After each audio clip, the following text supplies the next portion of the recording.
Ford has just experienced the most unfortunate event that can befall an automaker at this time of the year. The company has incurred billions of dollars in losses this year, exceeding their initial expectations. This substantial financial setback has compelled Ford to halt its $12 billion plan for electric vehicle production.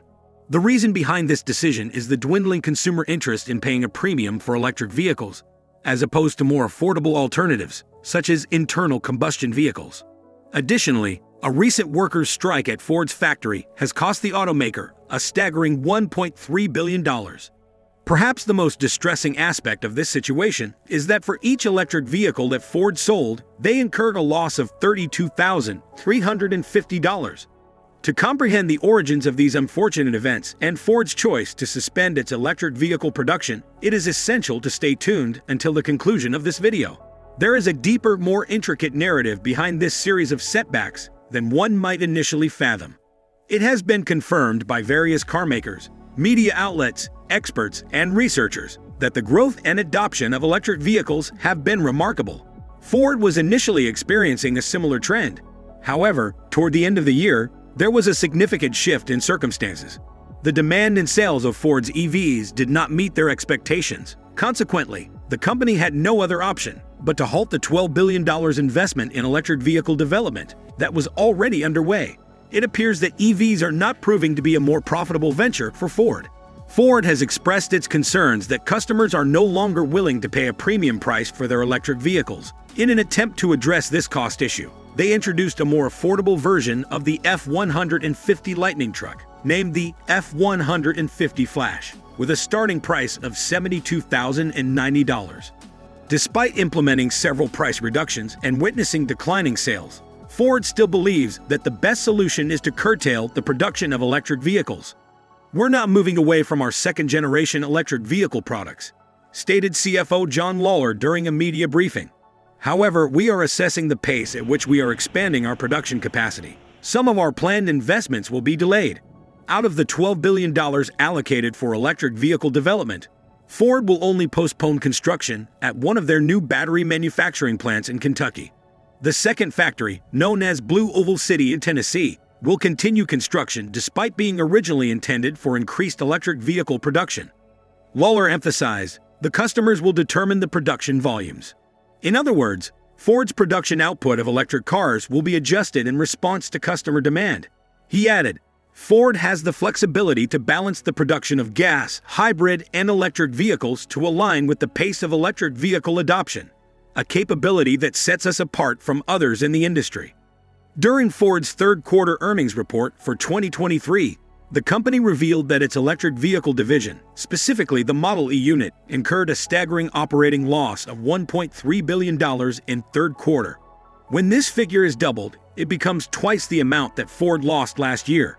Prior to this, Ford had already projected that their EV unit, Model E, would generate a full-year operating loss estimate of at least $4.5 billion, which equates to $3.1 billion in losses through the first 3 quarters of 2023. According to Ford, electric vehicle losses and total profit are both before interest and tax charges. The $3 billion loss is nearly equivalent to what it lost on EVs in the previous 2 years combined. It stated that it will lose approximately $900 million in 2021 and $2.1 billion in 2022. You might be pondering, how and why did Ford experience such significant losses in electric vehicle production while other automakers like Tesla are turning a profit? Ford incurred an estimated loss of $36,000 for each electric vehicle it supplied to dealers in the quarter. This figure was even higher than the $32,350 loss per EV recorded in the previous quarter. This situation prompted Tesla enthusiasts to suggest that Ford should have considered acquiring a Model Y SUV and rebranding it as a Ford, potentially reducing their financial losses by avoiding duplicating these losses. Jim Farley, the CEO of Ford, has announced a strategic shift in response to these financial challenges.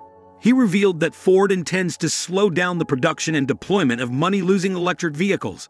Instead, the company will allocate more resources to its commercial vehicle division, with ambitious plans to quadruple sales of gas-electric hybrid vehicles in the next 5 years. Ford's ultimate goal is to attain an 8% profit margin on electric vehicles.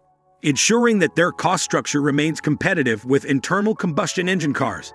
Achieving this objective will necessitate significant adjustments. Ford's CEO, Jim Farley, emphasized that one key priority is reducing the price tags of electric vehicles as they strive to keep pace with the dynamic nature of the EV market.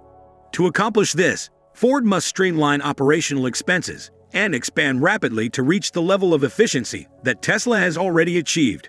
Farley expressed, "Tesla has, in fact, bestowed upon us a significant advantage through their unwavering focus on cost reduction and the expansion of the Model Y." He made this statement during the company's third-quarter earnings conference call, underlining how Tesla has set a benchmark in this regard. Ford is now actively making substantial progress on its second- and third-generation EVs, currently in development as they aim to match and potentially exceed the efficiency standards set by Tesla. During the nearly 6-week-long strike, Ford announced that the strike had cost the company a significant loss of $1.3 billion. The three major U.S. automakers, namely GM, Stellantis, and Ford, witnessed their United Auto Workers Union members going on strike in pursuit of better wages and improved offers. As a consequence of both quality concerns and the strike, Ford's stock experienced a decline.